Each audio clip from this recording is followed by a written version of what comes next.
Coming up on Life on Air. It's got to be organic, and the viewers can really tell if it's something that you're just faking versus something you're being. Popular Hollywood host coach and casting director Maureen Browne joins me to chat about what TV shows are looking for and how to land a hosting job. I want to know if you're interviewing somebody that you really are present there and you're listening to them versus just thinking about the next question that you need to ask that's on your list. Life on Air starts right now.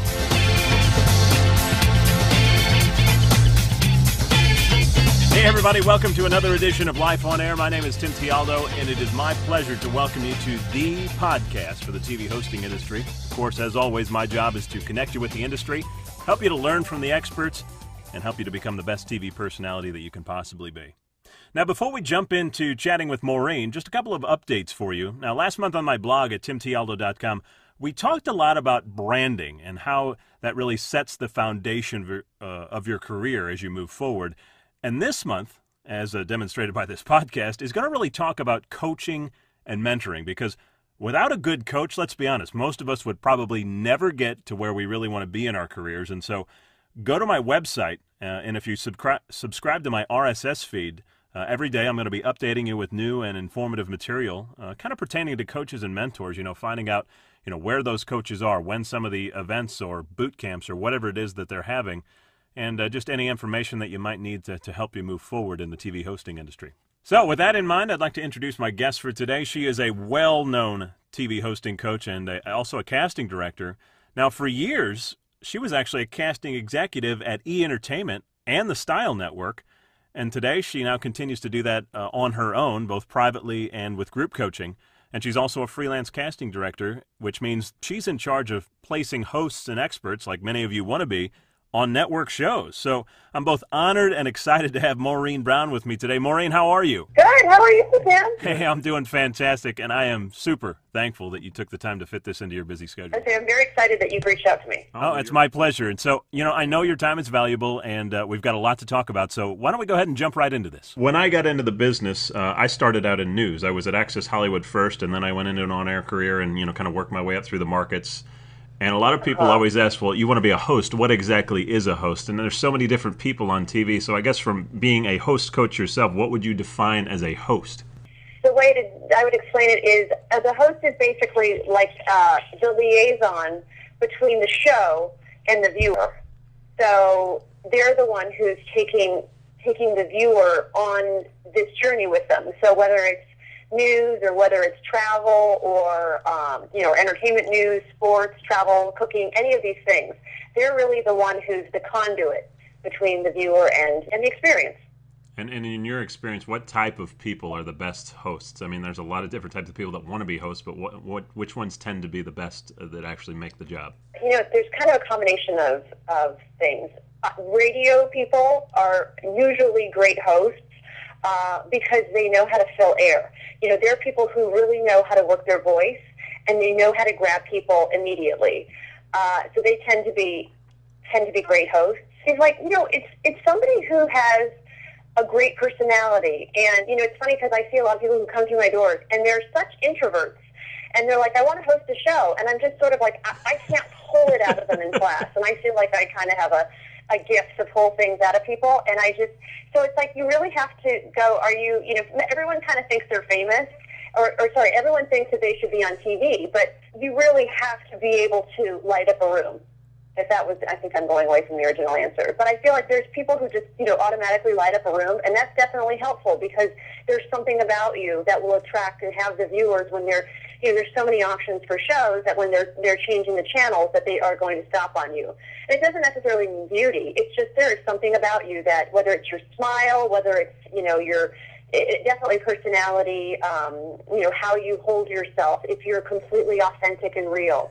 These are all things that make for a great host. Yeah, and I talked about that in one of the chapters, is that, one, a big personality always helps. Anytime you're really outgoing, that is great. And then, two, if you've grown up and you were always kind of the center of attention in your little social circle or wherever you were, or you love to be on stage, you probably are going to be a pretty good candidate for doing this. Right, exactly. But then, and I hate to say it, but it's like, sort of, if you're in a small town and you're maybe you don't necessarily know what the talent pool is too, though, because like once you get to a place that's so competitive like New York or Los Angeles, you see that the talent pool is so large, and it's like maybe you were big in your high school or something, but it's got to translate again to the real world and the confidence that goes with it as well.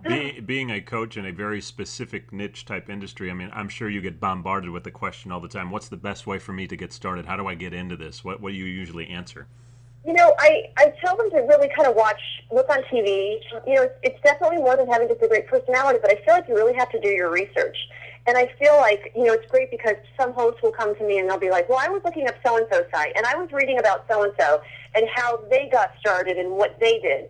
And I love when people do their research because there is so much that goes into this. But then when you look at, when you look at YouTube, you can see that people they just sit with a video camera and they're in their bedroom and they're just talking about things that they love. There's sort of like no right or wrong, but when it comes to doing your research, you look into classes, you want to look at hosting classes, improv classes, writing classes. You have to look into how do I make a reel or what should be on my reel, and photographers and agents and things like that. So there's a lot of research that goes involved into it in on the one hand, but then again, back to the YouTube and people who are just sitting in their room, talking to a camera and finding, I always just tell people that's one of the greatest ways to start. You don't know exactly what kind of host you want to be. You don't really know necessarily what areas you want to focus on. And just sit with your webcam and put yourself on camera and just start talking and just go. And, some people share it, some people put them on the web, and some people just, don't.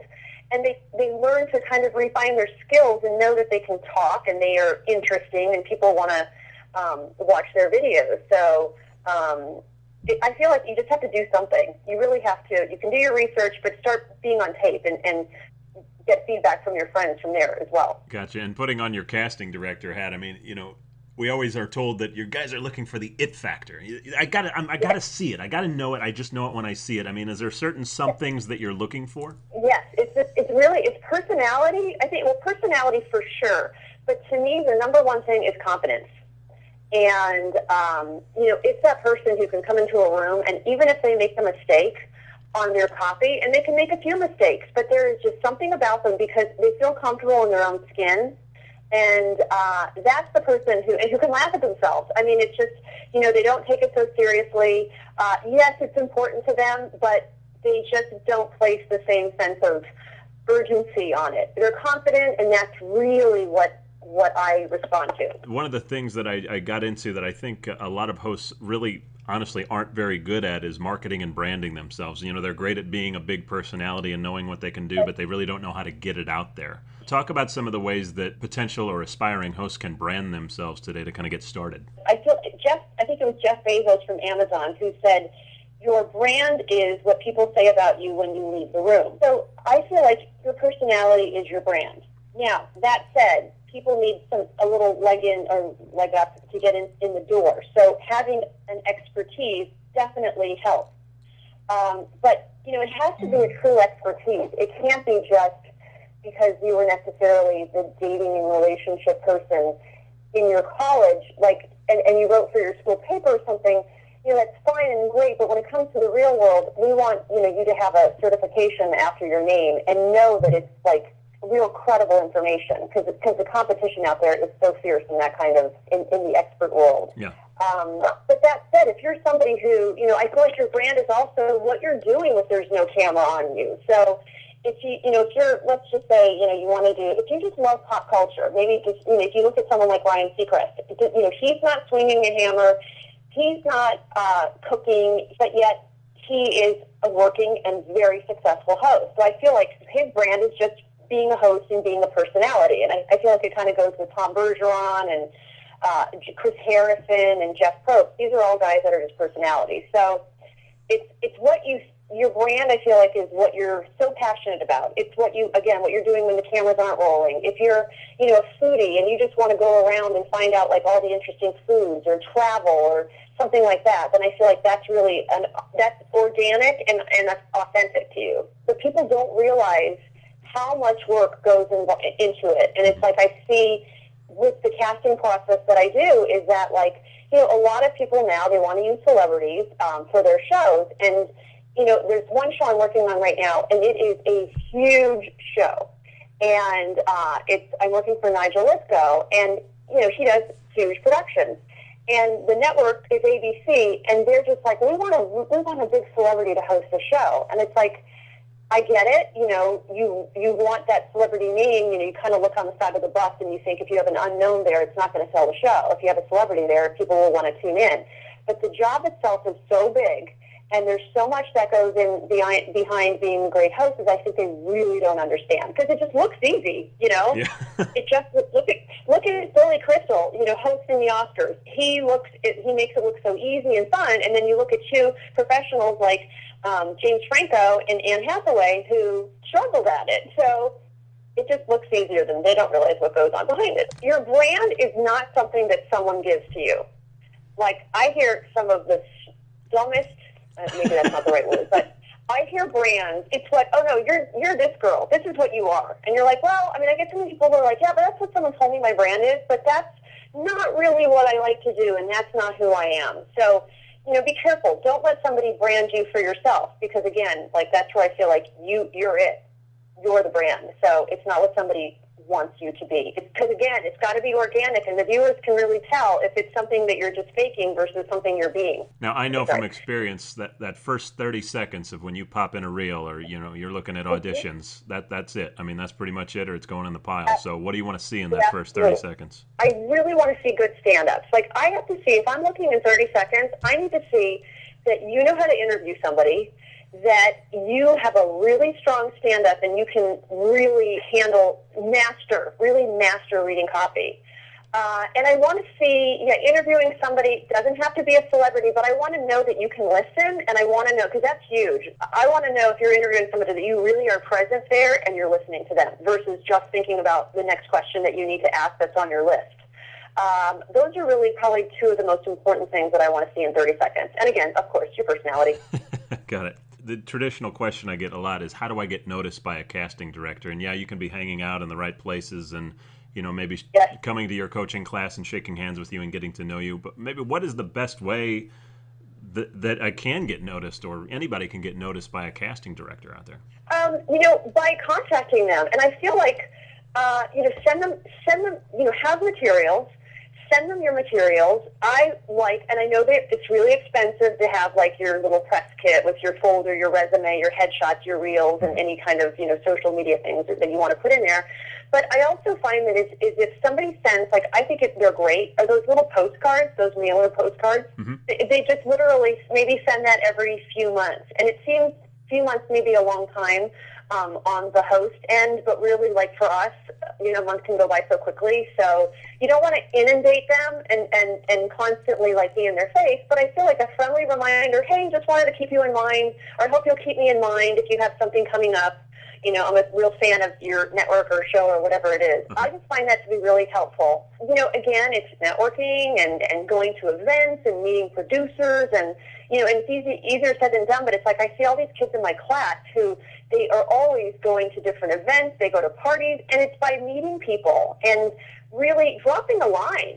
Again, it's dropping a note, like, and saying, I'm a huge fan of your show. It's the same thing. It's just like, but be nice.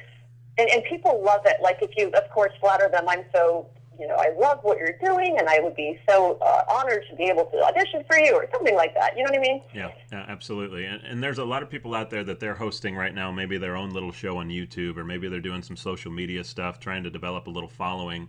And they're wondering, well, how do I kind of prepare for that next level? This is, kind of the people who have been in the business for a little bit, and they're wanting to take it to, maybe a large market level or a national level, or do something, that they're going to be in front of a bigger audience. What do you recommend that those types of people do to kind of prepare themselves for that next level? Well, if there's somebody who's sitting at home and they're having their own web show and they're talking about, maybe with a friend, and they're talking about pop culture, or, here's what happened last night on The Bachelor, that's great. And again, like, that gives us an idea of who they are naturally.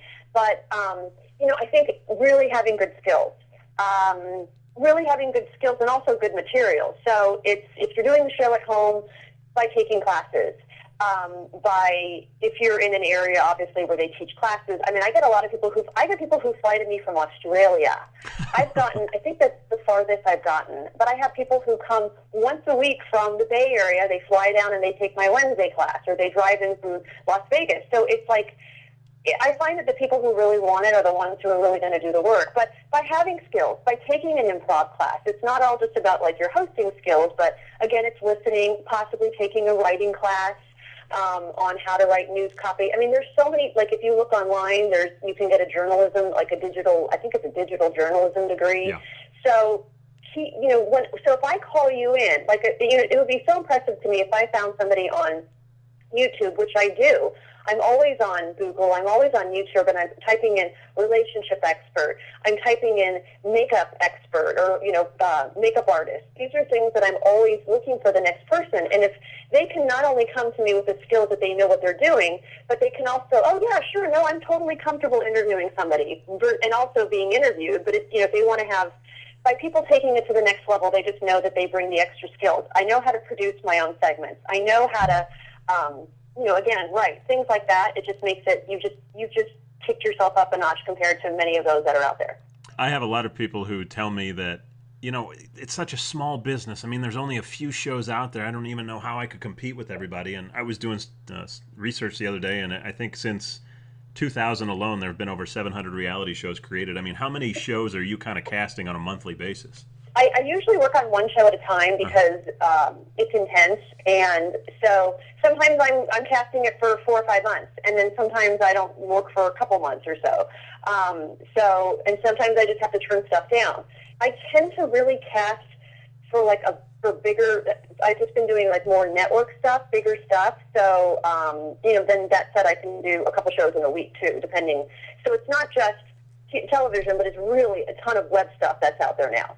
And do you do a lot of remote casting? And by that I mean, do you let people send in video auditions, or do they always have to be live?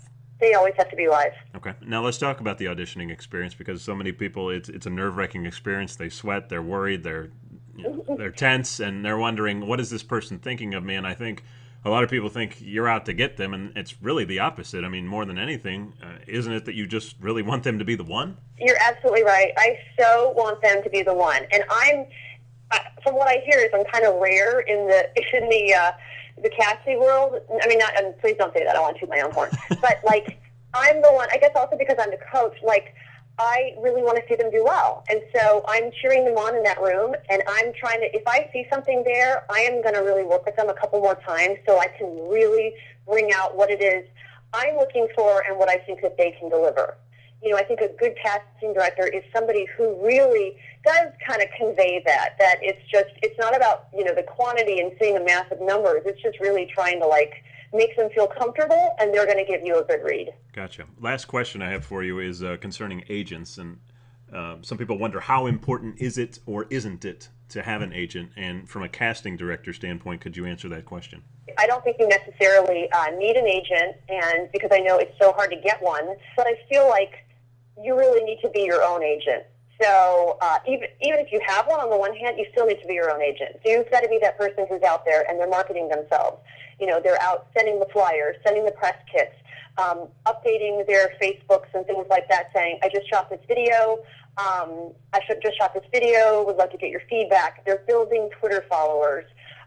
These are all ways that they can market themselves. And again, this is also how agents find people, is that, they'll look and see somebody online and go, they're not represented. I have a lot of friends or not a lot, but I do have some friends who are successful working hosts and who have done it consistently without having an agent. I also just feel like it's being yourself. It's really being yourself. You're being that authentic person. You're being that nice person. I have a saying that I always tell my students, and it's manners cost nothing, but buy everything.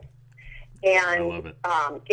It's the person that I'm going to remember in the audition room is the person who, once again, I mean, obviously that they do a good job, but it's also the person who's really appreciative, takes good direction, and it's just nice. Well, let me just say, Maureen, this has been a lot of fun and really some valuable information for those listening. And I know you've got to run, but let me just say thanks so much for hanging with me today, and I look forward to hopefully crossing your path in the near future. Thanks, Maureen. Thanks so much, Tim. Have an awesome day. So hopefully for those of you listening, you got a lot out of what Maureen said, and I highly encourage you, if you have the time, go back and listen through this podcast as many times as you can and grab a pen and a paper and take notes, because guess what? Maureen is at the top of the food chain when it comes to the TV hosting industry. I mean, if you can please her, you're going to be doing some amazing TV work here in the near future. And a reminder about my book coming out later this summer, The TV Host Crash Course, 5 Steps to Help You Become the Next Great TV Personality. In it, we cover 5 things. First, we talk about exactly what a host is, what that means. Then we talk about developing your talent, and that includes mentoring and coaching and people like Maureen. And then we get into, in the middle of the book, marketing and branding. And this is such a huge area that so many people really fail to focus on and look at because it's very important, especially in today's technologically advanced world, to be able to get yourself out there and brand yourself in a very specific way, and we'll talk about that. We'll also talk about the audition process, and I know that can be very embarrassing and nerve-wracking for many of you, so we'll talk about how to get through that. And also getting an agent, or maybe not having an agent, which is best for you and why. So we'll kind of go through that as well. So I look forward to releasing that later this summer. Keep an eye out on my blog, and I'll be keeping you updated with exactly when that's going to be released. So that is the podcast for today. Thanks again to Maureen Browne for taking the time to join me here and for giving so much valuable information to those of you listening. And remember, the only way to predict your future is to create it. Now go out and do it.